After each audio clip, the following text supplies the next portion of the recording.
Taste the Daily. Trichy மாவட்டம் ஸ்ரீரங்கம் அரங்கநாதர் திருக்கோயிலில் மார்கழி பாவை நோன்பின் 10ஆம் நாளில் ஸ்ரீ ஆண்டாள் நாச்சியார் உற்சவர் நாற்றத்துழாய்முடி நாராயணன் திருக்கோலத்தில் காட்சியளித்தார். ஸ்ரீரங்கம் அரங்கநாதர் கோயிலில் உள்ள பரமபதநாதர் சந்நிதியில் நடைபெற்று வரும் மார்கழி பாவை நோன்பின் 10ஆம் நாளில் ஸ்ரீ ஆண்டாள் நாச்சியார் உற்சவர் நாற்றத்துழாய்முடி நாராயணன் திருக்கோலத்தில் காட்சியளித்தார்.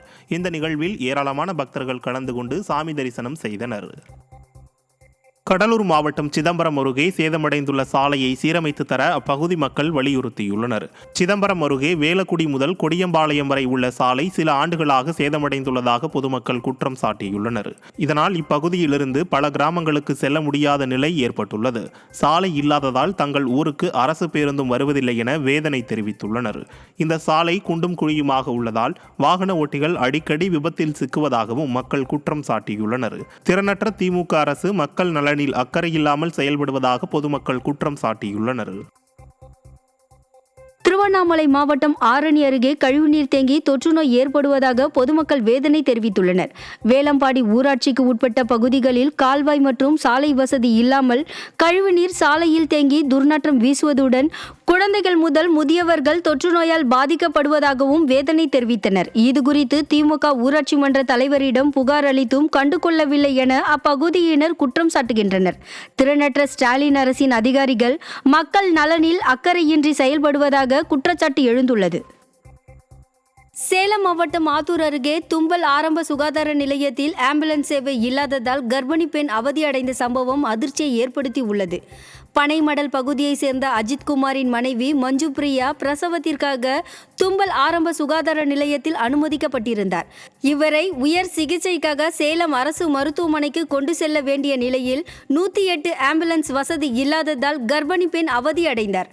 ஸ்டாலின் ஆட்சியில் அவசர தேவைக்கு பயன்படுத்தும் ஆம்புலன்ஸ் வாகன வசதி கூட இல்லாத அவல நிலை ஏற்பட்டுள்ளதாக பொதுமக்கள் வேதனை தெரிவிக்கின்றனர். தொடர் விடுமுறையை ஒட்டி உலக புகழ் பெற்ற தஞ்சாவூர் பெரிய கோயிலில் வழக்கத்தை விட அதிகளவில் சுற்றுலா பயணிகள் குவிந்துள்ளனர். பெரிய கோயிலின் அழகையும் சிற்பக்கலையையும் கட்டடக்கலையையும் கண்டு ரசித்த பொதுமக்கள் போட்டோ எடுத்தும் மகிழ்ந்தனர். மேலும் பெருவுடையாறை நீண்ட வரிசையில் நின்று சுற்றுலா பயணிகள் சாமி தரிசனம் செய்து வருகின்றனர். சுற்றுலா பயணிகளின் வருகையால் பெரிய கோயில் சாலை முழுவதும் வாகனங்கள் நிரம்பி போக்குவரத்து பாதிப்பு ஏற்பட்டுள்ளது. நாமக்கல் மாவட்டம் ராசிபுரம் அருகே இறைச்சி கடை ஊழியரை இளைஞர்கள் மதுபோதையில் தகாத வார்த்தைகளால் திட்டி தாக்கிய சம்பவம் பரபரப்பை ஏற்படுத்தியுள்ளது. ஆண்டகலூர் கேட் பகுதியில் உள்ள இறைச்சி கடைக்கு மதுபோதையில் வந்த இளைஞர்கள் 2 பேர் அங்கு பணியில் இருந்த தரன் என்பவரை தகாத வார்த்தைகளால் திட்டியுள்ளனர். பின்னர் தரனை கடுமையாக தாக்கிய இளைஞர்கள் அங்கிருந்து தப்பிச் சென்றனர். இச்சம்பவத்தின் சிசிடிவி காட்சிகள் தற்போது சமூக வலைதளங்களில் வெளியாகியுள்ளது. விளம்பர மாடல் ஸ்டாலின் ஆட்சியில் தமிழகத்தில் அதிகரித்துவிட்ட போதை கலாச்சாரத்தால் இளைஞர்கள் குற்ற சம்பவங்களில் ஈடுபடுவது அதிகரித்துள்ளதாக பொதுமக்கள் குற்றம் சாட்டியுள்ளனர்.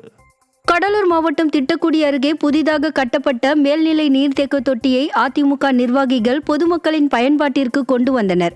இறையூர் ஊராட்சியில் அதிமுக மாவட்ட கவுன்சிலர் நிதியில் 18 லட்சம் ரூபாய் ஒதுக்கீடு செய்யப்பட்டு மேல்நிலை நீர்த்தேக்க தொட்டி அமைக்கப்பட்டது. இதனை மாவட்ட கவுன்சிலர் சுப்பிரமணியன் மற்றும் அதிமுக நிர்வாகிகள் பயன்பாட்டிற்கு கொண்டு வந்தனர். இந்த நிகழ்ச்சியில் கழக நிர்வாகிகள் மற்றும் பொதுமக்கள் ஏராளமானோர் கலந்து கொண்டனர்.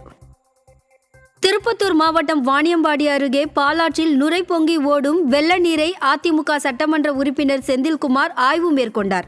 வாணியம்பாடி அருகே உள்ள தரைப்பாலத்தின் வழியாக செல்லும் பாலாற்றில் நுரையுடன் கழிவுநீர் செல்கிறது. இந்த கழிவுநீர் தோல் தொழிற்சாலையில் இருந்து வருவதாக பொதுமக்கள் குற்றம் சாட்டி வந்த நிலையில் சட்டமன்ற உறுப்பினர் செந்தில்குமார் நேரில் சென்று பார்வையிட்டார். மேலும் இதுகுறித்து பசுமை தீர்ப்பாயத்திற்கு தகவல் தெரிவிக்க நடவடிக்கை எடுப்பதாகவும் அவர் உறுதியளித்தார். மதுரை மாவட்டம் உசிலம்பட்டி அருகே புத்தூர் கண்மாய் பகுதியில் அறுந்து கிடந்த மின்கம்பியை மிதித்ததில் 3 ஆடுகள் பரிதாபமாக உயிரிழந்தன. ஆடுகளை பறிகொடுத்த ஜெயபிரகாஷ் என்பவர் கொடுத்த தகவலின் பேரில் மின்கம்பியை சரி செய்யும் பணியில் ஊழியர்கள் ஈடுபட்டனர். பொதுமக்கள் நடமாட்டம் அதிகமாக உள்ள கண்மாய் பகுதியில் மின்வாரிய அதிகாரிகளின் அலட்சியத்தால் 3 ஆடுகள் உயிரிழந்துள்ளதாக அப்பகுதி மக்கள் குற்றம் சாட்டியுள்ளனர்.